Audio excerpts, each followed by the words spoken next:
தந்தை மகன் தூயாவியாரின் பெயராலே.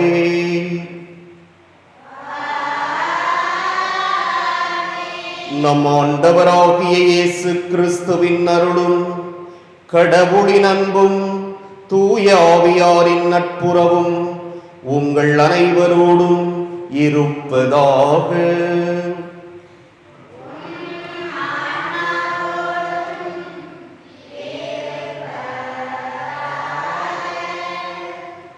இயேசு கிறிஸ்துவில் ஒன்றிணைக்கப்பட்ட மக்களே, இன்றைய வாசகங்கள் நம் வாழ்வில் எதற்கு முதலில் முக்கியத்துவம் கொடுக்கிறோம் என சிந்திக்க அளிக்கின்றன.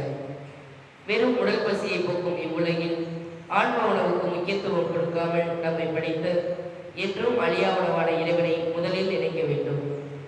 விடுதலை பயணத்தில் பாலை நிலத்தில் வாடிய மக்களுக்கு ஒவ்வொரு நாளும் வேண்டிய அளவுக்கு உணவளித்தும் அம்மக்கள் நன்றி மறந்து தங்களை பாதுகாத்து வழிநடத்தி வந்த இறைவனுக்கு எதிராக முணுமுணுக்கின்றனர். இரண்டாம் வாசகத்தில் புனித பவுல் அடிகளார், கடவுளின் சாயலாக படைக்கப்பட்டுள்ள நாம் பழைய நடத்தைகளை களைந்து புதிய மனிதர்களாக வாழ வேண்டும் என்றும் நமது வாழ்க்கை உண்மை உள்ளதாகவும் நீதி நிறைந்ததாகவும் தூய்மையை வெளிப்படுத்துவதாகவும் அமைய வேண்டும் என்கிறார். ஆண்டவர் இயேசுவும் தன்னை நாடி வருபவர்கள் உணவுக்காக மட்டும் வராமல் தந்தையாம் இறைவனின் திருவுளத்தை நிறைவேற்றுபவர்களாகவும் இருக்க வேண்டும் என்கிறார். நாம் அழிந்து போகும் உணவிற்காக ஆண்டவரை நாடாமல் நமது வாழ்வில் புதுப்படைப்பாக மாற அருள் வேண்டி ஆண்டவர் இயேசுவிடம் செல்வோம். மேலும் இத்திருப்பலி வழியாக இறைவன் தனது அருளை பொழிந்து நம்மை உண்மைக்கு சான்று பகர்வர்களாக மாற்ற வேண்டும் என்று இத்திருப்பலியில் மன்றாடுவோம்.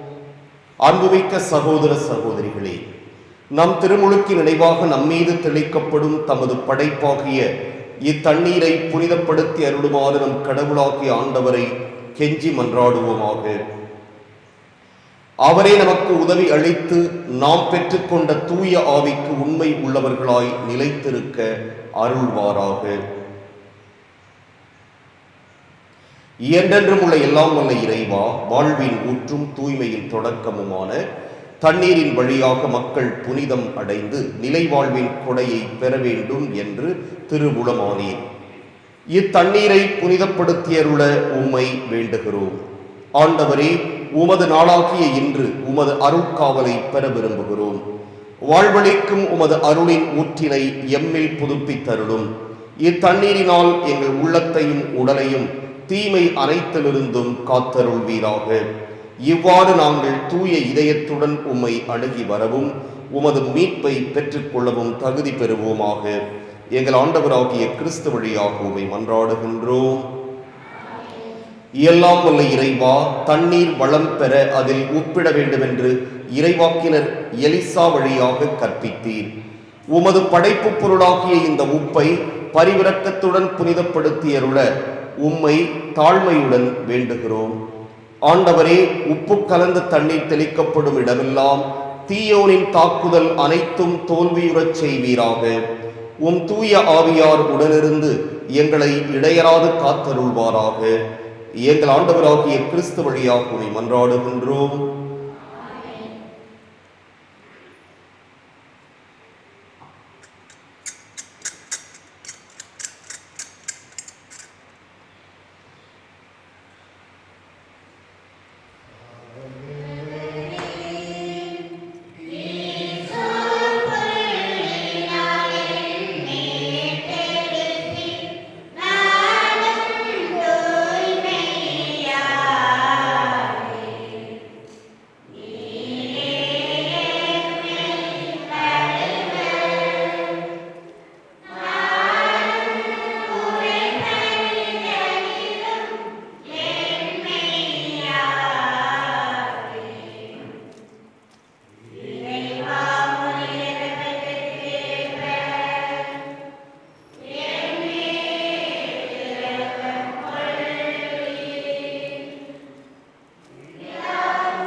எல்லாம் வல்ல இறைவன் நம் பாவங்களிலிருந்து நம்மை தூய்மைப்படுத்துவாராக. இந்த நற்கருணை கொண்டாட்டத்தின் வழியாக அவர் தம்முடைய ஆட்சியின் விருந்தில் பங்கு கொள்ள நம்மை தகுதி பெறச் செய்வாராக.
மன்றாடுவோமாக. ஆண்டவரே, உம்மை நோக்கி மன்றாடும் உம் அடியார்களாகிய எங்களுடன் இருந்து உமது கனிவிரக்கத்தை என்றும் எங்கள் மீது பொழிந்தருளும். இவ்வாறு எங்களை படைத்து வழி நடத்துகிறவர் நீரே என பெருமை கொள்ளும் எங்களுக்காக நீர் படைத்தவற்றை புதுப்பித்தவற்றை பாதுகாத்தருள்வீராக. உம்மோடு தூய ஆவியாரின் ஒன்றிப்பில் இறைவனாய் என்றென்றும் வாழ்ந்து ஆட்சி செய்கின்ற அவர் வழியாக உம்மை மன்றாடுகின்றோம்.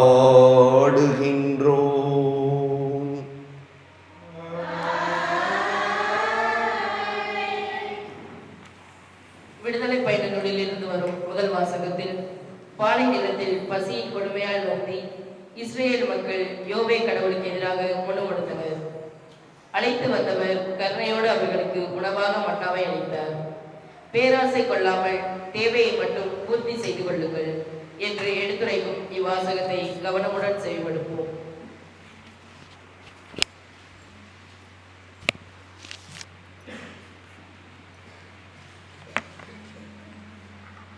முதல் வாசகம். நான் உங்களுக்காக வானத்திலிருந்து அப்பத்தை பொழிய போகிறேன். விடுதலை பயணம் நூலிலிருந்து வாசகம்.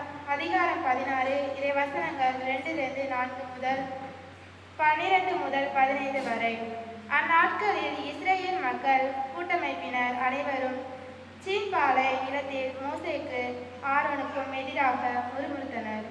இஸ்ரேல் மக்கள் அவர்களை நோக்கி, இறைச்சி பாத்திரத்தின் அருகில் அமர்ந்து அப்பத்தை உண்டு நிறைவடைந்து எகிப்து நாட்டிலேயே ஆண்டவர் கையால் நாங்கள் இறந்திருந்தால் எத்துணை நலமாய் இருந்திருக்கும்.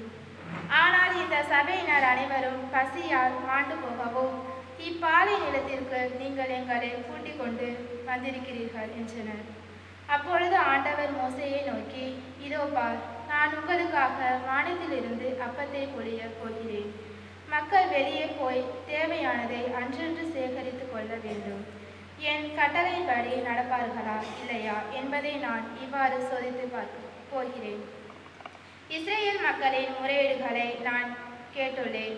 நீ அவர்களிடம், மாலையில் நீங்கள் இறைச்சி உண்ணலாம், காலையில் அப்பத்தை உண்டு நிறைவடையலாம், நானே உங்கள் கடவுளாகிய ஆண்டவர் என்பதை இதனால் நீங்கள் உணர்ந்து கொள்வீர்கள் என்று சொல் என்றார். மாலையில் காடைகள் பறந்து வந்து கூடாரங்களை மூடிக்கொண்டன.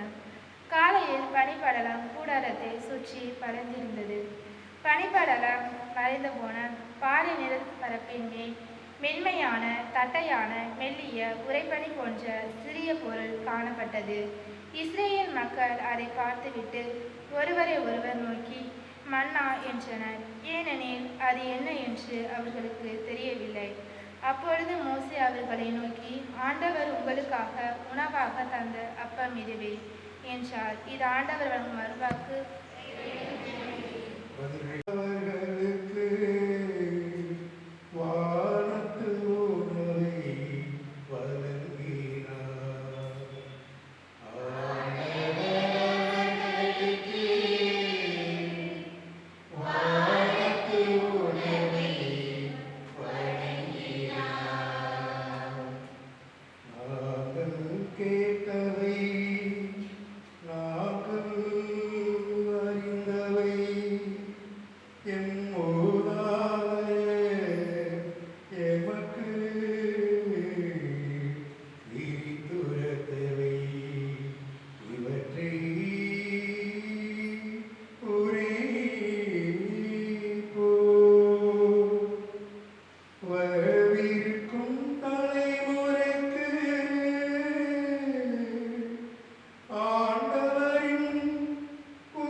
திருத்தூதர் பவுலடியார் எபேசிய மக்களிடம் புறவினத்தாரை போல தங்கள் எண்ணங்களுக்கு ஏற்ப வாழாமல் கடவுள் சாயலாக படைக்கப்பட்ட புதிய மனிதருக்குரிய இயல்பை நாம் அணிந்து கொள்ள அழைப்பு விடுக்கும் இவ்வாசகத்திற்கு கவனமுடன் செவிமடுப்போம்.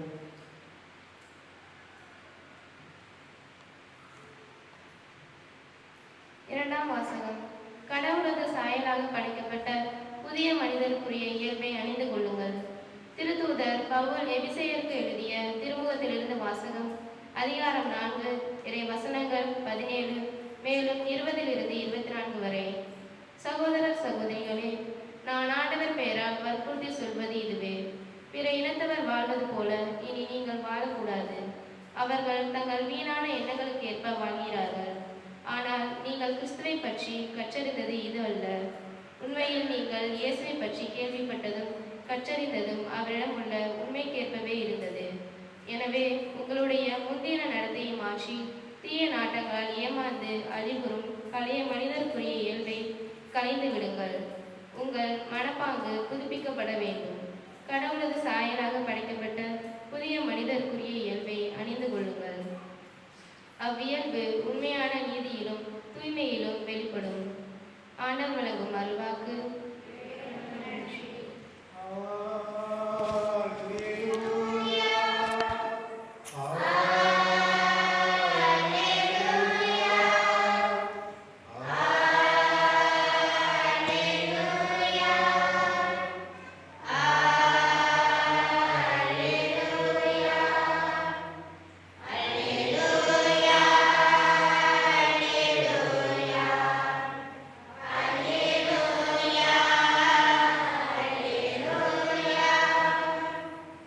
மனிதர் அப்பத்தினால் மட்டுமல்ல, மாறாக கடவுளின் வாய்ச்சொல் ஒவ்வொன்றாலும் வாழ்வர்.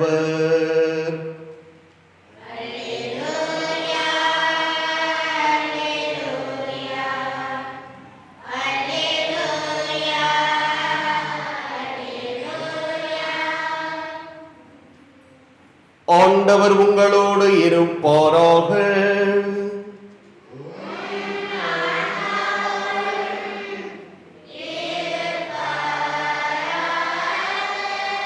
யோவான் எழுதிய தூய நற்செய்தியிலிருந்து வாசகம்.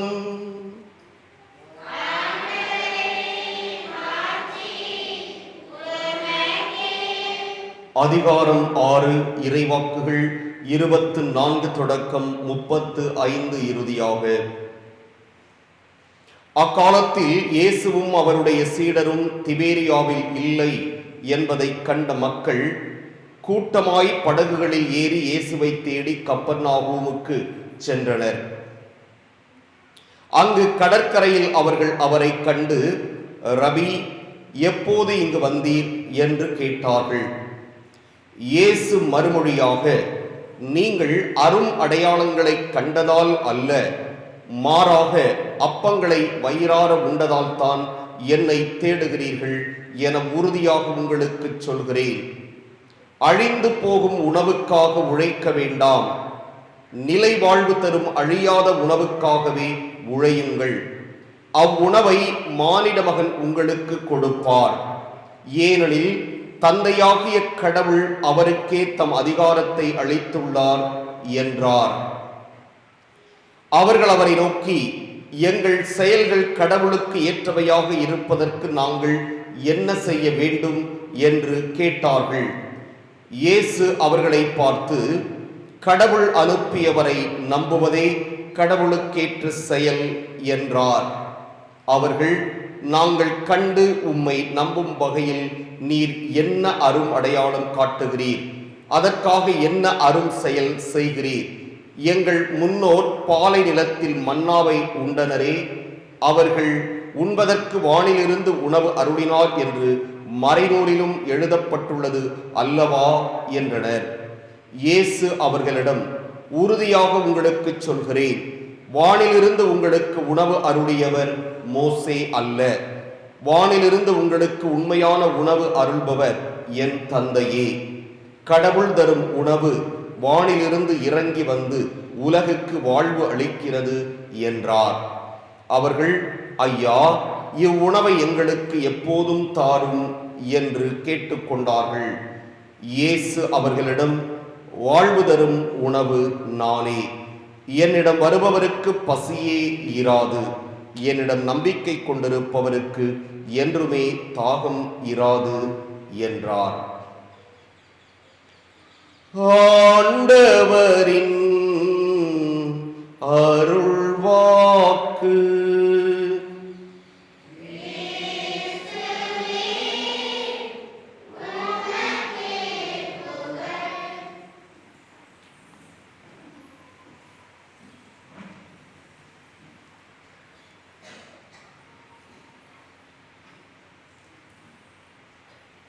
ஒரு சில நாட்களுக்கு முன்பாக நமது பக்கத்து மாநிலமான கேரளாவிலே என்ன நடந்தது, இன்றும் என்ன அங்கே நடந்து கொண்டிருக்கிறது வயநாட்டிலே என்பது உங்களுக்கு தெரியும். அப்படிதானே? தெரியுமா தெரியாதா? தெரியும். என்ன அங்கே நடந்தது? நிலச்சரிவு. அந்த நிலச்சரிவுல எத்தனை பேர் இறந்தாங்க? 348 அப்படிங்கிறது நேற்றைய கணக்கு. இது இறந்தவர்களுடைய உடல்களை எடுத்து எண்ணி அந்த கணக்கை சொல்லுகிறார்கள். ஆனால் காணா போனவர்கள், இறந்து போய் எங்கோ அழுகிய நிலையில் கிடப்பவர்கள், இன்னும் மண்ணுக்குள் புதைந்து கிடப்பவர்கள், இந்த கணக்கெல்லாம் சேர்த்தா எவ்வளவு இருக்கும் என்பது கடவுளுக்கு மட்டும்தான் தெரியும். இந்த நேரத்திலே 2 விதமான மக்களை நாம் பார்க்கிறோம். ஒன்று வலதுசாரி சிந்தனையுடையவர்கள், இன்னொன்று இடதுசாரி சிந்தனை உடையவர்கள். வலதுசாரி சிந்தனை உடையவர்களுக்கு மனித உயிர்களை பற்றிய கவலையே இருக்காது. கொலை நடந்திருக்கும், அவன் இறந்திருப்பான், கவலை இருக்காது. இத்தனை பேர் இறந்து வயநாடே கண்ணீரும் கம்பளையுமாக இருக்கிறது, அவர்களுக்கு கவலை இருக்காது. ஏன் தெரியுமா? அவங்களுடைய சிந்தனை என்ன தெரியுமா? கேட்டால் ரொம்ப வேதனையா இருக்கும். நிஷ்காம கர்மா என்று சொல்லுவார்கள். அவர்கள் செய்த பிறவி பயன் அவர்களுடைய உயிரை எடுத்து விட்டது.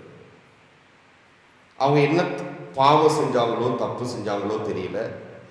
இது அவர்களுக்கு நிகழ வேண்டும் என்பது அவர்கள் செய்த செயல்களால் அவர்களுக்கு கிடைத்த முடிவு என்று மனித உயிர்களை பற்றி கொஞ்சம் கூட ஒரு அக்கறை இல்லாத ஒரு சிந்தனை. இடதுசாரி சிந்தனை அப்படி அல்ல. நீங்க தொலைக்காட்சியில் பார்த்துருப்பீங்க. இது நடந்த அடுத்த நாள் ஒரு நர்ஸ், அவங்களுக்கு தமிழ் நல்லா தெரியுது, அவங்க ஒரு இஸ்லாமிய பெண், ஒரு முஸ்லீம் சகோதரி, அவ்வளோ பிரச்சனை நடந்து ஒரு இடத்துல இருந்து இன்னொரு இடத்துக்கு கடக்க முடியலப்பா, அந்த தண்ணி போயிட்டு இருக்குது, அதில் ஒரு ரோப் அதை கட்டி அவங்க இங்கிருந்து அங்கே அந்த ரோப்பில் போய் அங்கே அடிபட்டு காயத்தோடு இரத்தத்தோடு இருக்கின்ற மக்களுக்கு பணிபுரிவதற்காக, உதவி செய்வதற்காக, மருத்துவம் செய்வதற்காக மருத்துவ பொருட்களை எடுத்துக்கொண்டு இவர் அந்த கயிற்றிலே செல்கிறார். செஞ்சுட்டு வந்துட்டாங்க. இப்போ அவங்கள பேட்டி எடுத்தா அவங்க என்ன சொல்றாங்க அப்படின்னா, இவ்வளோ பேருக்கு நீங்கள் செய்கிறீங்க, ரைட், ஓகே, நீங்கள் போயிட்டே இருக்கும்போது திடீர்னு அருந்து விழுந்து நீங்கள் அடிச்சுட்டு போயிட்டீங்கன்னா என்ன செய்யுங்க அப்படி சொல்லும்போது, ஏன் உயிராங்க முக்கியம். இந்த ஒரு வார்த்தை இந்த உலக மக்களை சிந்திக்க வைக்கிறது. ஏன் உயிராங்க முக்கியம், அவங்க எத்தனை பேர் உயிருக்காக போராடிட்டு இருக்கிறாங்க, அவங்கள நான் காப்பாற்ற வேண்டாமா என்று. எனவே இந்த ஒரு வார்த்தையை இன்று உலகம் கொண்டாடி கொண்டிருக்கிறது. இதுதான் இடதுசாரி சிந்தனை. மனித உயிர்களை தன் உயிராக நினைப்பது, மனித துன்பத்தை தன்னுடைய துன்பமாக நினைப்பது, மனித வேதனையை தன்னுடைய வேதனையாக நினைப்பது, இது இடதுசாரி சிந்தனை. இறை இயேசுவில் அன்புக்குரியவர்கள், இன்று அங்கே உண்பதற்கு உணவு கூட கிடைக்காமல் எத்தனையோ பேர் அல்லல் பட்டு கொண்டிருக்கிறார்கள். இன்னொரு நிகழ்வு, இன்னொரு நர்ஸ் ஒரு பேட்டி கொடுக்குறாங்க. நாங்கள் தமிழ்நாட்டிலிருந்து வர்றோம், அண்டை மாநிலம் தான். நாங்கள் இங்கே உள்ளே வந்தபோது போலீசார் எங்களை தடுத்தார்கள். நாங்கள் சொன்னோம், இங்கே துன்பப்படுகின்ற மக்களுக்கு தேவையான உடைகள், போர்வைகள், அதைவிட மிக முக்கியமாக உணவுப் பொருட்களை நாங்கள் கொண்டு வந்திருக்கிறோம். எனவே நாங்கள் சென்றால்தான் அவர்களுக்கு உதவி செய்ய முடியும் என்று கேட்ட உடனே எந்த தடையும் இல்லாமல் எங்களை உள்ளே அனுப்பினார்கள். போங்க, இந்த மக்கள் கஷ்டப்பட்டு இருக்காங்க, பசியால வாடுறாங்க, கொண்டு போய் அவங்களுக்கு கொடுங்க. மருத்துவம் தேவைப்படுகிறது, கொண்டு போய் கொடுங்க. அது மாதிரி நாங்க வந்தோம், ஸ்பாட்டுக்கு வந்தோம், ஒரு வீட்டுக்கு போனோம். இந்த மாதிரி எங்களுடைய பொருட்களை எல்லாம் இறக்கி வைக்க வேண்டும் என்று சொன்னோம், உணவுப் பொருட்களை எல்லாம். உடனே அந்த வீட்டில் உள்ளவங்க எல்லாரும் என்ன சொன்னாங்க, அவங்க திங்ஸ் எல்லாம் எடுத்துட்டு வெளியில வந்து எங்க வீட்டை நீங்க அப்படியே பயன்படுத்திக்குங்க என்று சொன்னார்கள். பக்கத்திலே ஒரு ஹோட்டல், லாட்ஜுன்னு சொல்லுவோமே, அந்த லாட்ஜுக்கு போனோம். அவங்க எங்க லாட்ஜில் இருக்க எல்லா ரூமையும் நீங்க பயன்படுத்திக்கங்க, நீங்கள் உண்பதற்கும் குளிப்பதற்கும் இன்னும் உங்களுடைய பொருட்களை வைப்பதற்கும் பயன்படும், எங்களுக்கு நீங்கள் வாடகையே தர வேண்டாம் என்று அவர்கள் கூறியிருக்கிறார்கள். இன்னும் ஒரு சில பேர், எங்களிடம் வாகனம் இருக்கிறது, நீங்கள் எங்கே செல்ல வேண்டும், பணியாற்ற வேண்டும் சொல்லுங்கள், இலவசமாக உங்களை நாங்கள் அங்கே அழைத்து செல்கிறோம், நீங்கள் டீசலுக்கு கூட காசு கொடுக்காதீங்க என்று இப்படி ஒரு நர்ஸ் தன்னுடைய அனுபவத்தை பகிர்ந்து கொள்கிறார். மக்கள் எங்கே பசியால் வாடுகிறார்களோ அங்கே உதவி தேவைப்படுகின்ற பொழுது உதவுவதற்கு எல்லா மக்களும் முன் வருகிறார்கள், எல்லாவற்றையும் விட்டுவிட்டு எங்களுக்கு உதவி செய்தார்கள் என்று அந்த செவிலியர் சொன்னது எல்லோருக்குமே நிகழ்ந்து போன ஒன்றாக இருக்கிறது. இறை இயேசுவில் அன்புக்குரிய சகோதர சகோதரிகளே, அங்கே மக்கள் இன்று கண்ணீர் வடித்துக் கொண்டிருக்கிறார்கள். காரணம் என்ன? ஒரு சில பேர் குடும்பத்தையே இழந்துட்டாங்க, ஒரு சில பேர் ஒருத்தர் மட்டும் இருக்கிறாங்க, வீட்டில் இருக்க எல்லாரும் இறந்து போயிட்டாங்க. ஒரு சில பேர் வீட்டில் 2 பேர் இருக்கிறாங்க, மீதி பேரை காணவில்லை, உடல் கூட கிடைக்கவில்லை என்றெல்லாம் சொல்லி அவர்கள் அழுவதை பார்க்கின்ற பொழுது நிச்சயமாக நெஞ்சம் பதைக்கிறது. இந்த சூழ்நிலையிலே இன்றைய வாசகங்களை நாம் பார்க்கிறோம். உணவை பற்றி சொல்லுகிறது. 2 வகையான உணவு. என்ன 2 வகையான உணவு? 2 வகையான உணவு என்ன? 2 வகையான உணவு என்ன? ஒன்று நாம சாப்பிட்ற வழக்கமான உணவு, அவங்க நாட்டில் அப்பம், இங்கே நம்ம நாட்டில் இட்லி, தோசை, சோறு, இது போன்று நாம் உணவுப் பொருட்கள். ஆக இது ஒரு வகை. இன்னொரு வகையான உணவு எது? இன்னொரு வகையான உணவு எது? இது தெரியாமல் நம்ம இந்த பூசையை முடிச்சுட்டு போனோம்னா எந்த பயனும் கிடையாது. 2 வகையான உணவை பற்றி ஆண்டவர் பேசுகிறார். ஒன்று அழிந்து போகும் உணவு, இன்னொன்று அழியாத உணவு. பேசுறாரா இல்லையா? நற்செய்தியில அழகா சொல்றாரு, அழிந்து போகும் உணவிற்காக நீங்கள் உழைக்க வேண்டாம். போன வாரம் பார்த்தோம், நற்செய்தியில ஆண்டவர் என்ன செய்றார்? ஆண்டவர் என்ன செய்தார்? என்னது சொல்லுங்க சத்தமா, கரெக்டா சொல்றீங்க. 5000 பேருக்கு உணவு கொடுத்தார். இது என்ன உணவு? இது இந்த உலகிலே நாம் உட்கொள்ளுகின்ற உணவு. போன வாரம் அந்த மக்களுக்கு 5000 பேருக்கு மேல் ஆண்கள் இருந்த அந்த கூட்டத்திற்கு கொடுத்த ஆண்டவர் இப்பொழுது இன்னொரு உணவை பற்றி பேசுகிறார். அது அழிந்து போகும் உணவு. 5000 பேர் இன்னும் அதற்கு அதிகமான மக்கள் இருந்த இடத்திலே கொடுத்தது அழிந்து போகும் உணவு. அழிந்து போகும் உணவை கொடுத்த அந்த ஆண்டவர் இந்த ஞாயிற்றுக்கிழமை அழியாத உணவை பற்றி பேசுகிறார். முதல் வாசகத்திலே பார்க்கிறோம், இஸ்ரேல் மக்கள் முணுமுணுக்கின்றார்கள். யாருக்கு எதிராக முணுமுணுக்கின்றார்கள்? 2 பேருக்கு எதிராக முணுமுணுக்கின்றார்கள். யார் யார் அது? மோசே, ஆரோன். யார் யாரு? மோசே, ஆரோன். ஏன்னா அவங்களுடைய தலைமையில தான் இவங்க வழிநடத்தப்பட்டு சென்று கொண்டிருக்கிறார்கள். அவர்களுக்கு பசி, அங்க அவங்களுக்கு பசியா இருக்கிறப்போ என்ன பேசுறோங்கிறது நமக்கே தெரியாது. அதனால அவங்க என்ன சொல்றாங்கன்னா, நாங்கள் பார்வோன் மன்னனுடைய அடிமைத்தனத்திலே இருந்த போது கூட ஃபுல்லா எங்களுக்கு நான்வெஜ் நல்லா கட்டுன்னு கட்டணும், வெட்டுன்னு வெட்டணும், அப்படியே நாங்கள் சுற்றி உட்காந்துருப்போம். நடுவில் பார்த்தா அப்படியே இறைச்சி தயாராகி கொண்டிருக்கும், வெந்து கொண்டிருக்கும், எல்லாம் ஃப்ரை பண்ணிட்டு இருப்பாங்க. அப்படியே பார்க்கும்போது எச்சி ஊறும். அந்த அளவிற்கு நாங்கள் வயிறார உண்டோம். இறைச்சி பாத்திரத்தை சுற்றி நாங்கள் உட்கார்ந்துருப்போம். எவ்வளவு நாள் சாப்பிட முடிஞ்சது, அந்த அளவிற்கு நாங்கள் உண்டோம். ஆனா எங்க கொண்டு என் உயிரை எடுக்கிறியே, பட்னியால போட்டு வாட்டி எடுக்கிறியே, எங்களுக்கு சாப்பாடு கொடுக்க மாட்டேங்கிறியே, பசிக்குது என்று இவர்கள் இருவருக்கும் எதிராக முணுமுணுப்பதாக இன்றைய முதல் வாசகம் சொல்வதை நாம் பார்க்கிறோம். உடனே இங்க போய் ஆண்டவற்றை முறையிடுறாங்க, பாருங்க எங்க மக்கள் நீங்க தானே இந்த இஸ்ரேல் மக்களை வழிநடத்த சொன்னீங்க, வழிநடத்திட்டு போனாக்க எங்களை திட்டுறாங்க. காரணம் பசியா இருக்காங்க, உணவு இல்லை, தாகமாக இருக்கிறாங்க, குடிப்பதற்கு ஒன்றும் இல்லை என்று அவர்கள் குமுறலை, உள்ள குமுறலை இவர்கள் ஜபமாக ஆண்டவரிடம் எடுத்துரைக்கிறார்கள். ஆண்டவர் வானத்தில் இருந்தவர்களுக்கு எதை பொழிந்தார்? மன்னாவை பொழிந்தார். எதை பொழிந்தார்?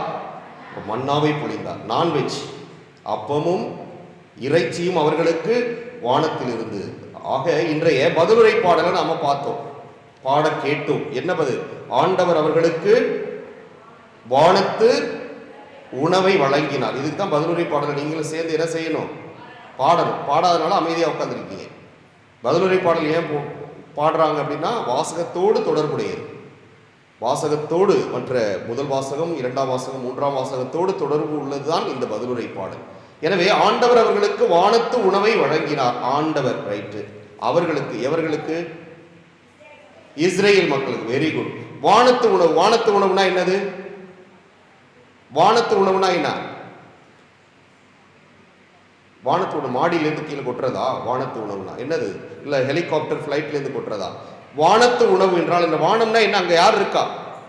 கடவுள். அவர் கொடுத்த உணவு, அதுதான் வானத்து உணவு, இறை உணவு. எனவே ஆண்டவர் இஸ்ரேல் மக்களுக்கு அந்த ஆண்டவர் கொடுத்த அந்த இறை உணவை அவர்களுக்கு வழங்கினார். இதுதான் இன்றைய பதிலுரை பாடலிலே நமக்கு பாடப்பட்டது. ஆண்டவர் அவர்களுக்கு வானத்து உணவை வழங்கினார். யாருக்கு வழங்கினார்? இஸ்ரேல் மக்களுக்கு. Very good. ஆக அன்று இஸ்ரேல் மக்களுக்கு வானத்து உணவை வழங்கிய அந்த இறைவன் புதிய ஏற்பாட்டு காலத்திலே பார்க்கிறோம், யார் வழியாக அந்த உணவை வழங்குகிறார்? இயேசு வழியாக. போன வாரம் பார்த்தோமா, எத்தனை ஆயிரக்கணக்கான மக்களுக்கு அவர் உணவை வழங்கினார். 5 அப்பமும் 2 மீனும் அவ்வளோ பலுகி பெருகி அவ்வளவு மக்களுடைய பசியை போக்கியது. இப்படியெல்லாம் செய்த அவர், அந்த ஆண்டவர் இயேசு கிறிஸ்து இன்றைய நற்செய்தியுடைய 2வது பக்கத்தில் மிக அழகா சொல்றார், இதெல்லாம் அழிந்து போகிற உணவு, இதற்காக நீங்கள் உழைக்க வேண்டாம், இதற்காக நீங்கள் உழைக்க வேண்டாம், அழியாத உணவுக்காகவே உழையுங்கள், இந்த உணவு உங்களுக்கு தானாக கிடைக்கும் என்று சொல்லுகிறார். இதுதான் அங்கே மறைந்திருக்கின்ற பொருள். நாம் இந்த அழியாத உணவுக்காக உழைக்காமல் அழிந்து போகிற உணவுக்காக உழைக்கின்ற பொழுது நாம் அழிந்து போய்விடுவோம். ஆனால் அழியாத உணவாக்கிய அந்த இயேசு கிறிஸ்துவுக்காக நாம் உழைக்கின்ற போது இந்த அழியும் உணவை அவர் நமக்கு கொடுப்பார். இதுதான் அங்கே மறைந்திருக்கிற ஒரு மறைப்பொருளாக இருப்பதை நாம் பார்க்கிறோம். ஆனால் நிறைய சமயங்களிலே நான் உழைக்கிறேன், சம்பாதிக்கிறேன், கஷ்டப்படுகிறேன் என்று இந்த அழிந்து போகும் உணவுக்காக உழைத்து உழைத்த ஆண்டவரை நாம் மறந்து போய்விடுகிறோம். அழியும் உணவை கொடுத்த அந்த ஆண்டவர் தான் இந்த அழியா உணவை பற்றியும் பேசுகிறார். இதை நாம் மறந்து விடக்கூடாது. நம்ம நினைக்கலாம், 5000 பேருக்கு உணவு கொடுத்தாரே, பசியை போக்கினாரே, அப்படி பண்ணாரே, இப்படி பண்ணாரே, அவர் போய் இப்படி பேசுறாரே அப்படின்னா அதில் பொருள் இருக்கிறது. ஆம், நாம் எப்பொழுதும் அழிந்து போகும் உணவுக்காக, அழிந்து போகின்ற ஒரு மதிப்பீட்டுக்காக உழைத்து கொண்டிருக்கின்ற பொழுது அழியா உணவாகிய ஆண்டவர் இயேசுவை மறந்துவிட்டால் அதனால் என்ன பயன் என்பது ஆண்டவர் இயேசு கிறிஸ்துவனுடைய கேள்வியாக இருப்பதை நாம் பார்க்கிறோம். எனவே அன்புக்குரிய சகோதர சகோதரிகளே, அந்த அழியாத உணவு யாரு? யாரு? இயேசு. அழியாத உணவு, நானே வானினின்று இறங்கி வந்த உயிருள்ள, இது பைபிள்ல உள்ள வசனத்தை தான் கேட்கிறேன். நானே வானினின்று இறங்கி வந்த உயிருள்ள உணவு. அவரையே அவர் என்ன சொல்றாரு? உணவு. இதை யாராவது உண்டால் அவர் என்றுமே வாழ்வார். இது பாட்டே இருக்குது, பாட்டே இருக்குது. நானே வானினின்று இறங்கி வந்த உயிருள்ள உணவு, இதை யாராவது உண்டால் அவர் என்றுமே வாழ்வார். ஆக அழியாத உணவு யாரு? இயேசு. இந்த இயேசுவுக்காகத்தான் நாம் எதையும் செய்ய வேண்டும். இந்த இயேசுவுக்காகத்தான் நாம் வாழ வேண்டும். இந்த அழியாத உணவு எங்கே கிடைக்கிறது? எங்க கிடைக்கிறது? வானிலிருந்து கிடைக்கிறது. சூப்பர். சோழன் மார்க்கெட்ல கிடைக்குதா? கிடைக்குதா? இல்ல நேஷனல் சூப்பர் மார்க்கெட்ல கிடைக்குமா? இந்த அழியாத உணவு எங்க கிடைக்கும்? வானத்திலிருந்து கிடைக்கும். யாராவது ஒருத்தராவது சரியா பதில் சொல்லுவீங்கன்னு பார்க்க கிடைக்க மாட்டேங்குது. அழியாத இந்த உணவு எங்கேருந்து கிடைக்கும்? திருப்பலியில தாங்க கிடைக்கும். எதுக்குங்க பூசைக்கு வந்திருக்கிறோம்? திருப்பலியில ஆண்டவருடைய உடலை நாம் உட்கொள்றோமா இல்லையா? உட்கொள்றோமா இல்லையா? அவருடைய உணவுத்தானங்க நம்ம உட்கொள்றோம். கிறிஸ்துவின் திருவுடல் அப்படின்னு சொன்னோடனே ஆமன் என்று சொல்லி வாங்கி உட்கொள்ளுகிறோமே, இதுதாங்க ஆண்டவருடைய உடல், இதுதாங்க அழியாத உணவு. கேட்டா பதில் எங்கெங்கேயோ வருது. வானத்திலிருந்து வரும், வானத்திலிருந்து வரும் அப்படின்னு. அப்புறம் திருப்பலி எதற்காக? எனவே இந்த திருப்பலியிலே நற்கருணை சாதாரண அப்பமும் ரசமும், திராட்சை ரசமும் இயேசுனுடைய உடலாகவும் இரத்தமாகவும் மாறுகிறது. இதை உங்களுக்கு கொடுக்கின்ற பொழுது நீங்கள் அந்த வானத்து உணவை பெற்றுக் கொள்கிறீர்கள். அது நம்முடைய உள்ளத்திற்குள்ளே சென்று நம்முடைய வாழ்வை அது மாற்ற வேண்டும். ஆண்டவர் இங்க போயிட்டார், நாம் மாறலன்னா அவரை பெற்றுக்கொண்டதற்கான அர்த்தமே இல்லை. எனவேதான் ஆண்டவர் எதற்காக நம் உள் வருகிறார் என்றால், நாம் நல்லவர்களாக மாற வேண்டும், அவருக்காக வாழ வேண்டும், அவருக்காக உழைக்க வேண்டும். இந்த உணவை பெறுவதற்கான தகுதியை நாம் வளர்த்து கொள்ள வேண்டும். அதற்காகத்தான் பாவ சங்கீதம், ஒப்புரவு அருள் அடையாளம் என்று நாம் கொண்டு வந்திருக்கிறோம். இந்த உணவை பெற வேண்டும் என்றால் அதற்கு ஒரு தகுதி இருக்கிறது. அந்த தகுதியை பெற வேண்டும் என்றால் நாம் ஒப்புரவு அந்த அருள் அடையாளத்திலே கலந்து கொள்ள வேண்டும். எனவே அன்புக்குரிய சகோதர சகோதரிகளை, நாம் எவ்வளவுதான் கடினப்பட்டு ஓடி ஓடி உழைத்தாலும், இரத்த வியர்வை சிந்தி உழைத்தாலும், இந்த அழிந்து போகின்ற உணவுக்காக நாம் உழைக்கின்ற பொழுது அழியாத உணவாகிய ஆண்டவரை இழந்து விடுவோம். ஆனால் அழியாத உணவாகிய அந்த ஆண்டவர் இயேசு கிறிஸ்துவுக்காக நாம் பாடுபடுகின்ற பொழுது, உழைக்கின்ற பொழுது, இந்த அழிந்து போகும் உணவை அவர் நமக்கு வாரி வழங்குவார். ஆமென். எழுந்து நின்று விசுவாசத்தை அறிக்கையிடுவோம்.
அன்புக்குரியவர்களே, நம்முடைய தேவைகளை எல்லாம் மன்றாட்டுக்களாக ஆண்டவரிடம் எடுத்துரைப்போம்.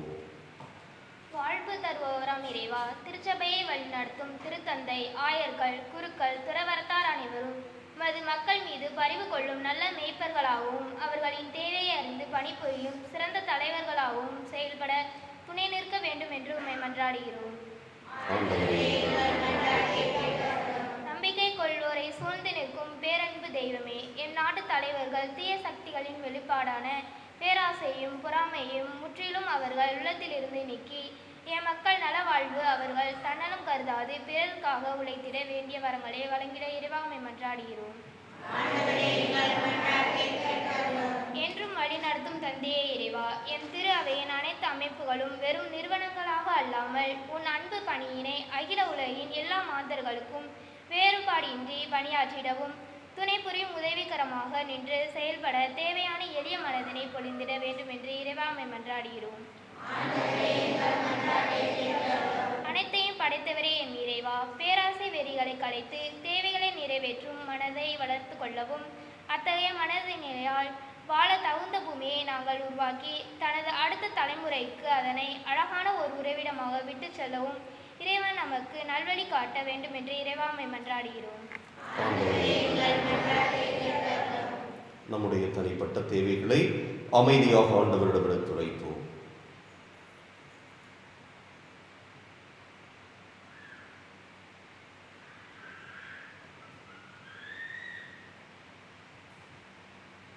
மன்றாடுவோமாக. எங்கள் புகலிடமும் பலவுமாக இறைவா, எங்களிடம் இறை உணர்வை தூண்டி எழுப்புகிறவர் நீரே. உம்முடைய மக்களின் உருக்கமான இந்த மன்றாட்டுக்களை ஏற்று நிறைவு செய்ய வேண்டும் என்று எங்கள் ஆண்டவர் கிறிஸ்து வழியாகவே மன்றாடுகின்றோம்.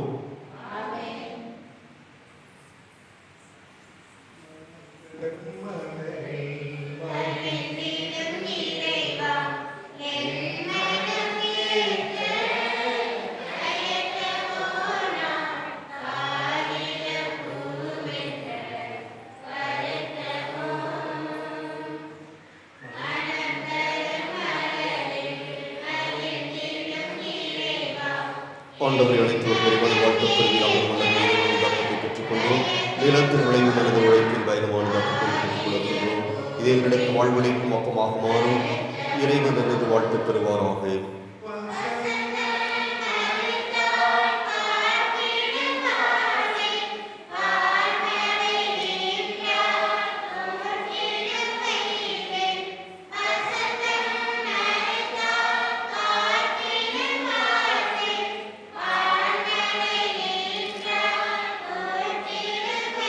ஆண்டவரை அனைத்துலக நிறைவான வாழ்த்துக்கள் வீராக ரசத்தை பெற்றுக்கொள்வோம்.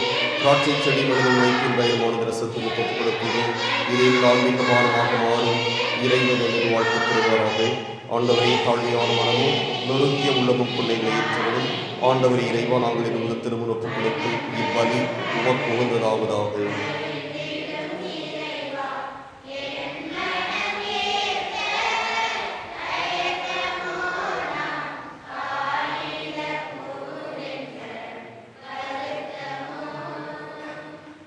சகோதர சகோதரிகளே, என்னுடையதும் உங்களுடையதுமான இப்பலி எல்லாம் வல்ல தந்தையாக இறைவனுக்கு ஏற்றதாகும்படி மன்றாடுங்கள்.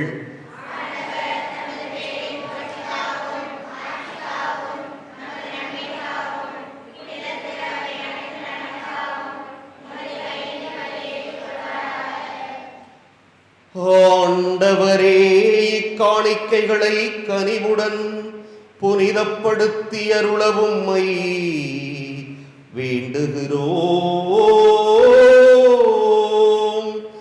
இந்த ஆன்மீக பலியின் காணிக்கையை ஏற்று எங்களை உமக்கு நிலையான கொடையாக மாற்றுவீராக.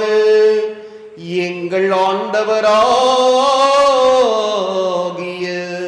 கிறிஸ்து வழியாக உம்மை மன்றாடுகின்றோம்.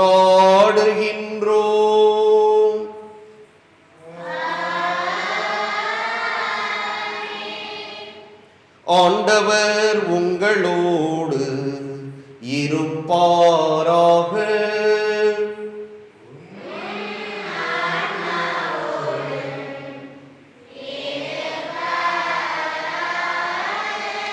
இதயங்களை மேலே எழுப்புங்கள்.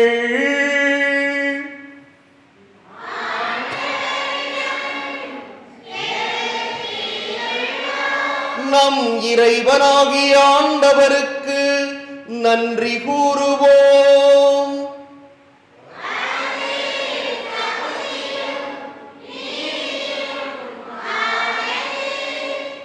ஆண்டவரே, தூயவரான தந்தையே,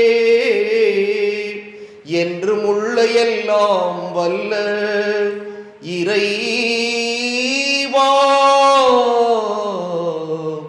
எந்நாளும் எவ்விடத்திலும் நாங்கள் உமக்கு நன்றி செலுத்துவது மெய்யாகவே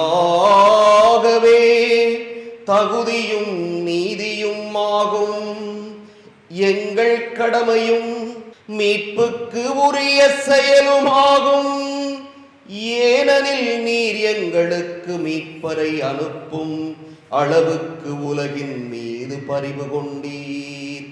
அவர் பாவம் தவிர மற்ற அனைத்திலும் எங்களைப் போல இருக்க திருவுளம் கொண்டீர். இவ்வாறும் திருமகனிடம் செலுத்திய அன்பை எங்கள் மீதும் செலுத்தினீர்.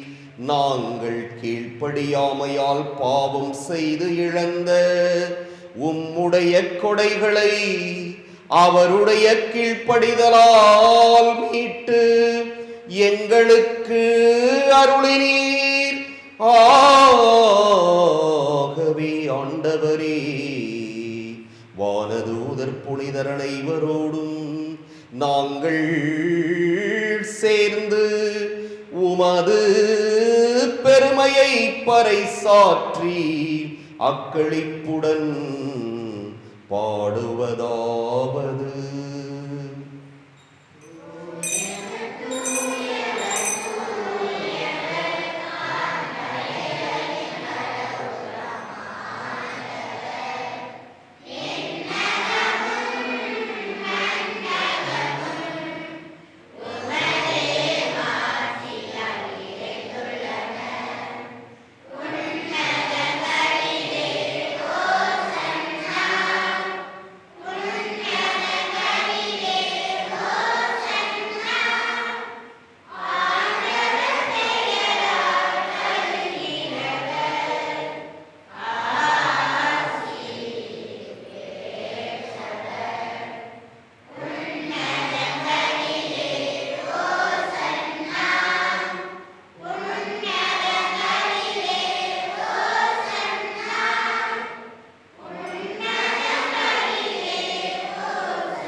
ஆண்டவரே, நீர் மெய்யாகவே தூயவர், தூய்மை அனைத்துக்கும் ஊற்று. ஆகவே உம்முடைய ஆவியை பொழிந்து இக்காணிக்கைகளை தூய்மைப்படுத்த உம்மை வேண்டுகிறோம். இவ்வாறு எங்கள் ஆண்டவர் இயேசு கிறிஸ்துவின் உடலும் இரத்தமுமாக எங்களுக்கு இவை மாறுவனவாக. அவர் பாடுபட உளம் கனிந்து தம்மையே கையளித்த போது அப்பத்தை எடுத்து நன்றி செலுத்தி அதை பிட்டு தம் சீடர்களுக்கு அளித்து கூறியதாவது: அனைவரும் இதிலிருந்து பெற்று உண்ணுங்கள், ஏனெனில் இது உங்களுக்காக கையளிக்கப்படும் என்னுடல்.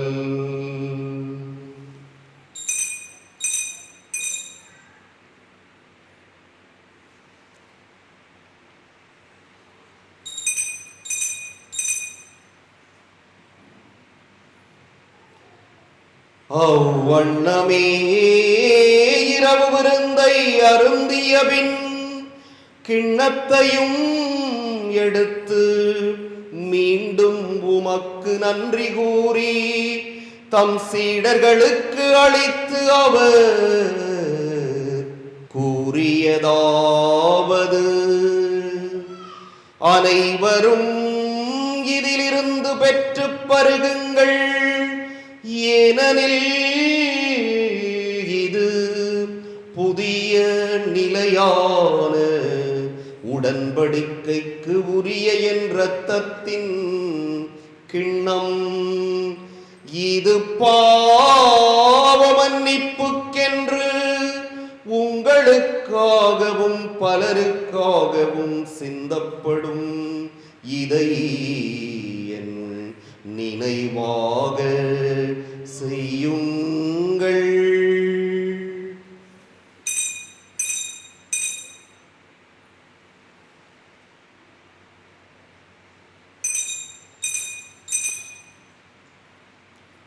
நம்பிக்கையின் மறைபொருள்.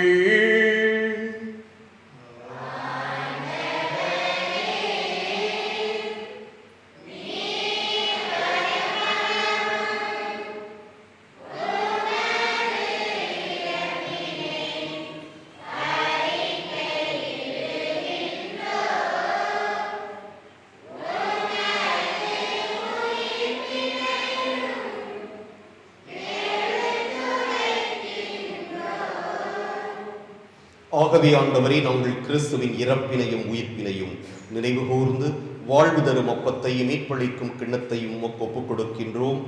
உம் திருமுன் நின்று உமக்கு ஊழியம் புரிய தகுந்தவர்கள் என எங்களை ஏற்றுக்கொண்டீர். எனவே உமக்கு நன்றி செலுத்துகிறோம். மேலும் கிறிஸ்துவின் உடலிலும் இரத்தத்திலும் பங்கு கொள்ளும் எங்களை தூய ஆவியார் ஒன்று சேர்க்க வேண்டும் என உம்மை தாழ்மையுடன் மன்றாடுகின்றோம். ஆண்டவரே, உலகெங்கும் பரவியிருக்கும் உமது திரு அவையை நினைவு கூர்ந்தருளும். எங்கள் திருத்தந்தை பிரான்சிஸ், தேர்வு நிலை ஆயர் சகாயராஜ், எல்லா திருநிலையினராகிய அனைவரோடும் உமது திரு அவை அன்பில் நிறைவு பெறச் செய்தருளும். மேலும் உயிர்த்தெழும் எதிர்நோக்குடன் துயில் கொள்ளும் எங்கள் சகோதரர் சகோதரிகளையும் இறந்தோர் அனைவரையும் இரக்கத்துடன் நினைவு கூர்ந்து உமது திருமுக ஒளியினுள் ஏற்றருளும். எங்கள் அனைவர் மீதும் இரக்கமாயிரும் கடவுளின் கன்னித்தாயான புனித மரியா, அவருடைய கணவரான புனித யோசேப்பு, புனித திருத்தூதர்கள், இவ்வுலகில் உமக்கு உகந்தவராய் இருந்தோராகிய புனிதர் அனைவருடனும் நாங்கள் நிலை வாழ்வில் பங்கு கொள்ளும் தகுதி பெற்று உம் திருமகன் இயேசு கிறிஸ்து வழியாக உம்மை புகழ்ந்தேத்தும் வரமருள உம்மை மன்றாடுகிறோம்.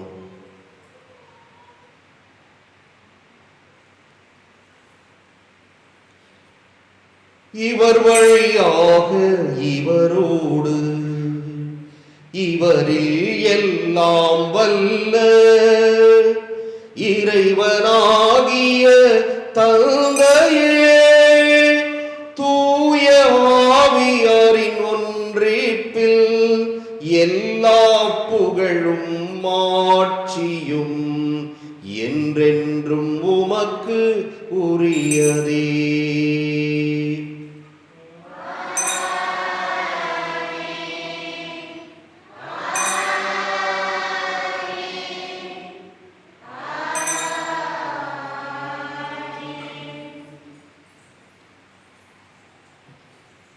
மீட்பரின் கட்டளையால் கற்பிக்கப்பட்டு இறைபடைப்பினையால் பயிற்சி பெற்ற நாம் துணிந்து பாடுவோம்.